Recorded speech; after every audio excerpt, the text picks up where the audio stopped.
반갑습니다. 오늘은 우리가 부활이라고 하는 부활절입니다. 예수님께서 부활하시고 이 부활절을 맞이하여 부활의 의미에 대해서 저와 여러분이 함께 고민해 보고자 합니다. 부활절은 예수님의 부활을 기리는 날입니다. 그런데 이 부활이라고 하는 단어를 우리는 일상생활에서 자주 사용하진 않습니다. 그리고 오해해서 사용할 때도 있습니다. 우리가 부활이라는 단어는 우리 죽음이라고 하는 이 죽음을 이기고 다시 살아나셨다라는 것을 의미합니다. 그리고 살아나서 다시 죽는 것이 아니라 영원히 사는 것을 얘기하고 있죠. 바로 영생을 얘기합니다. 우리 성경에서는 부활, 그리고 헬라어에서는 이 부활이라는 것은 다시 산다. 그리고 잠깐이라도 죽었다가 살아나면 그냥 부활이라는 단어밖에 없는 거예요. 안타깝게. 근데 우리나라의 단어에는 좋은 단어가 있습니다. 소생이라고 하는 단어가 있습니다. 소생이라는 것은 잠깐 우리가 그죠 호흡이 떨어졌거나 멈춰 있다가 다시 살아날 수 있잖아요. 그걸 우리는 소생했다라고 하는 단어를 쓰죠. 근데 그 사람이 영원히 사는 건 아닙니다. 또 어느 정도 시간이 지나면 이 땅에서 하나님의 부름을 받죠. 근데 부활이라고 하는 것은 그렇지 않다라는 거죠. 우리가 죽음이라고 하는 이 단어 참 무거운 단어고요. 어두운 단어지만 이 죽음의 권세를 이길 수 있는 단어가 바로 부활이라고 하는 단어입니다. 오직 예수님만이 부활의 첫 열매로 서셨고요. 그 부활로 말미암아 오늘 예수님을 믿는 저와 여러분이 부활절을 기리는 기억하는 날로 지금 섬기고 있는 겁니다. 그래서 부활이라고 하는 단어는 죽었다가 살아나시고 영원히 사는 것을 얘기합니다. 그래서 예수님을 첫 번째 부활의 열매, 그러면 그것으로 끝이면 하나님을 믿는, 예수님을 믿는 저와 여러분은 아무것도 아닌 존재가 되죠. 그렇죠? 그런데 저와 여러분에게도 소망을 주셨습니다. 예수님이 어떤 소망을 주셨죠? 이제 우리가 예수님이 이 땅에 재림하실 때 우리가 성도가 부활할 수 있다는 겁니다. 놀랍지 않습니까? 예수님은 하나님이시라 대단한 전지전능의 능력을 가지고 계시니까 충분히 부활하실 수 있는데 오늘 저와 여러분은 그저 평범한 인간이지 않습니까? 이런 인간에게 하나님께서 예수님께서 부활을 두 번째 부활을 허락해 주셨다라는 겁니다. 여러분 인생을 살다 보면 어떻습니까? 내 마음대로 잘 되던가요? 참 인생을 살다 보면 힘들 때도 있고 어려울 때도 많죠. 우리가 부활이라고 하는 이 단어는 생소합니다. 세상 사람들은 물론 부활절이 하도 기독교인들이 잘 지키고 있다 보니까 단어는 들어봤지만 이 부활이라는 게 나하고 뭔 상관이 있어? 라는 생각이 들 때가 많습니다. 세상 사람들은 대부분 그렇죠. 부활절 하면 그냥 계란을 주구나. 다시 살아나니까. 그래서 계란으로 말미암아 닭이 되게 근데 그런 의미의 부활이 아닙니다. 이 부활이라는 의미는 죽음을 이기고 살아난다라는 의미를 꼭 좀 기억해 주시면 좋겠습니다. 제가 좋은 영상을 한번 찾아봤습니다. 그래서 이 영상이 여러분의 마음에 들지는 모르겠지만 아마 유익이 있었으면 좋겠습니다.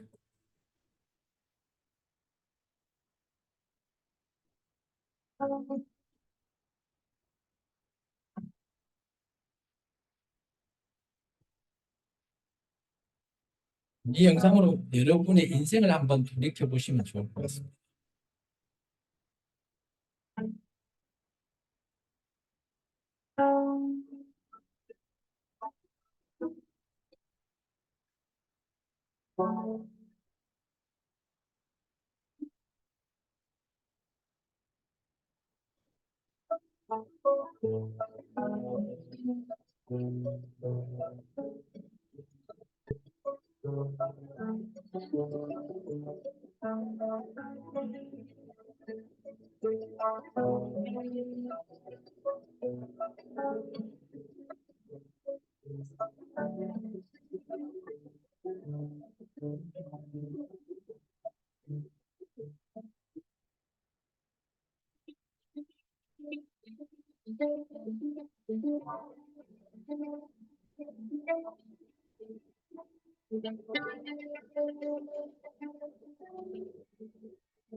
부활절은 이토록 그죠? 많은 사람들에게 이렇게 많이 알려져 있습니다. 예수님께서 십자가에서 죽으시고 3일 만에 부활하셨다라는 그런 모든 것들이 누구는 혹은 지금도 거짓이야 라고 말하는 자들도 있지만 수많은 증언과 또 많은 또 증거들이 예수님의 부활을 확인시켜 주고 있습니다. 그래서 이 부활은 죽음을 이기고 새로운 생명을 얻는 것을 상징합니다. 부활을 이길 수 있는 죽음은 없다라는 거예요. 반대로 죽음은 부활 앞에서는 그죠? 부활 자체가 죽음을 이긴다라는 표현을 하고 있습니다. 우리가 이 부활을 왜 소망으로 가져야 할까요? 우리도 다 죽습니다. 그렇지만 우리가 부활을 통해서 언젠가는 다시 만날 수 있기 때문입니다. 부활의 소망은 우리 그리스도인에게는 가장 소중한 존재입니다. 좀 전에 영상에서 보았지만 예수 그리스도가 이 땅에 빈 무덤으로 예수님의 무덤이 존재하지 않습니다. 세상에 많은 종교 지도자들, 그런 자들은 자기들의 무덤을 자신감 있게 우리 누구누구의 무덤입니다. 라고 얘기하죠. 그런데 예수님은 무덤이 존재하지 않아요. 왜 그럴까요? 바로 지금도 살아계시기 때문에. 부활하셔서 하나님 우편에 지금 앉아 계시는 거예요. 부활이 바른 그런 것이에요. 지금 영원히 살아있다라는 것을 우리에게 지금 확정해 주는 것이 바로 부활입니다. 예수님께서 지금도 우리에게 너도 언젠가 부활에 참여하는 자가 되어라 라고 말하고 있습니다. 저와 여러분이 예수님을 믿는 것은 단순히 내가 구원을 받는 그런 의미도 있겠지만 정말 예수님의 존재, 예수님이 나를 위해서 십자가에서 죽으신 의미 그런 것을 되짚어보면 부활이라고 하는 이 단어는 우리에게 어마어마한 의미를 남겨줍니다.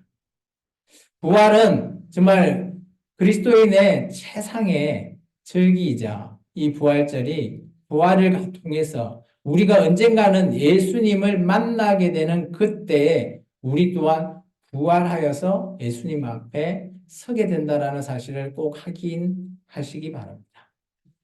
오늘 본문을 잠깐 한번 같이 읽어볼까요? 요한복음 11장 25절에서 26절입니다. 같이 읽겠습니다.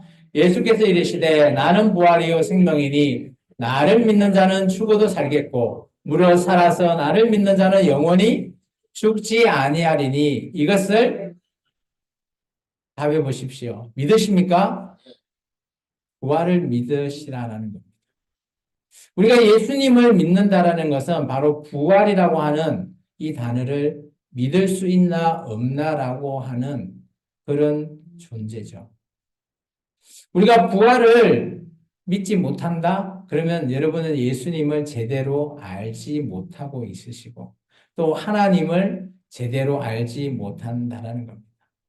예수님은 자신이 부활이며 생명이라고 말씀하셨습니다. 즉, 예수님을 통하여 우리는 죽음을 이기고 영원한 생명을 얻을 수 있다라는 것을 이 부활을 통해서 말하고 있는 겁니다. 스칸디나비아에 있는 페드로라고 하는 한 어부가 있었습니다. 이것은 실화입니다. 어느 날 그는 사랑하는 아들과 함께 고기잡이를 나갔습니다. 그런데 그날따라 전혀 예상치 못한 폭풍이 휘몰아쳤다고 합니다. 페드로는 어선을 막 이렇게 꼭 잡고 겨우겨우 표류하면서 찾고 있었습니다. 그런데 그때가 밤이어서 칠흑같이 어두웠다고 합니다. 앞이 바다인데 아무것도 보이지 않습니다. 그런데 갑자기 저 멀리에서 어마어마한 불기둥이 솟구쳐 오르는 겁니다. 그래서 페드로는 조금만 더 가면 육지가 있겠구나 확신했다고 합니다. 그러면서 아들과 함께 열심히 헤엄쳐서 나아갔죠. 그런데 놀라운 것은 그곳이 자신이 집에 있는 그 앞바다였다는 겁니다. 그런데 때마침 자기 아내가 울면서 자기 남편에게 나오는 거예요. 그러면서 이런 말을 합니다. 남편이 표류했는지 아닌지도 알지 못하는 이 아내가 어떤 말을 했을까요? 여보, 미안해. 내가 실수로 집을 홀라당 불태워버렸어. 근데 남편이 어떤 말을 했을까요? 아니야. 너무 감사하다고. 당신은 집을 불태우지 않았다면 내가 이렇게 생명을 건질 수도 없었다. 이것은 실화입니다.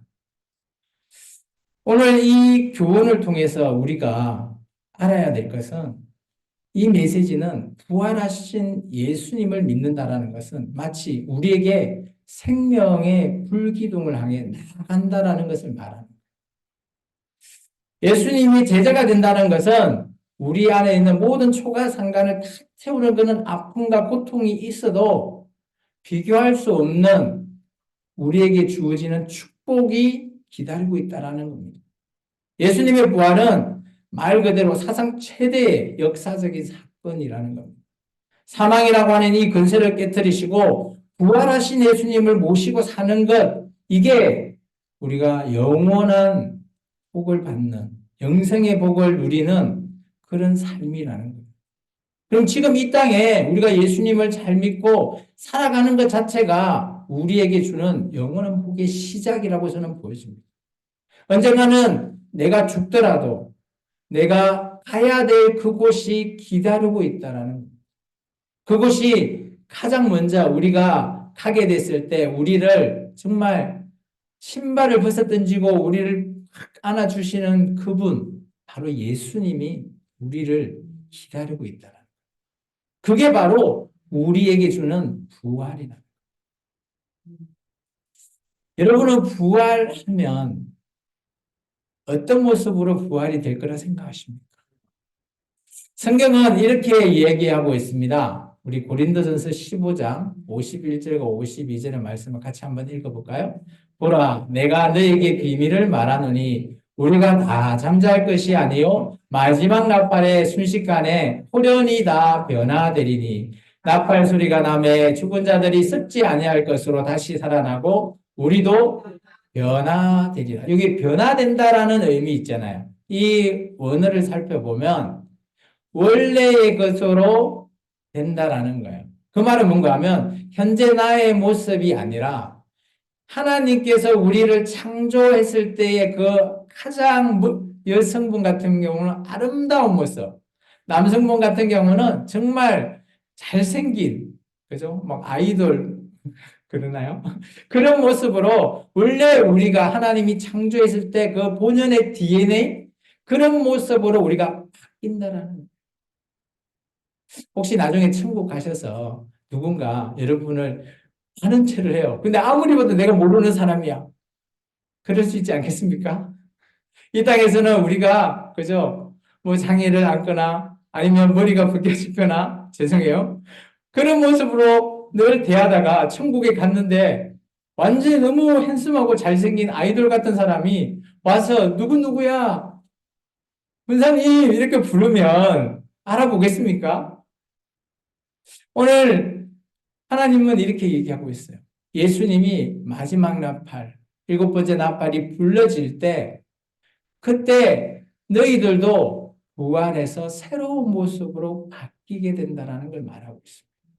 그때 우리가 하나님, 예수님이 이 땅에 재림하기 전에 일어나는 일을 말하고 있습니다.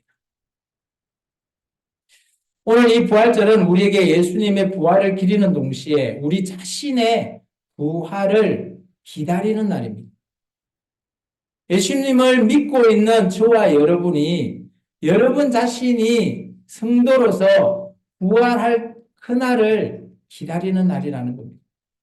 우리는 죽음을 이기고 새로운 생명을 얻을 수 있는 확신을 가질 필요가 있다라는 거예요. 내가 그냥 예수님을 믿습니다라는 거기서 끝이 아니라 나도 예수님처럼 부활해서 언젠가는 하나님 앞에 영원하게 함께 정말 기쁘고 즐겁게 같이 살아가겠다라는 거.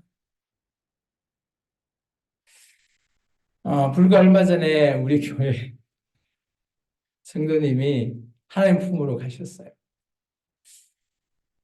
그분 또한 우리가 언젠가는 기다리고 우리의 부활을 기다리면 천국에서 우리가 갔을 때 아마 목사님 하고 저를 안아주시지 않을까요? 그때 제가 그 성도님을 못 알아볼 수도 있을 것 같아요.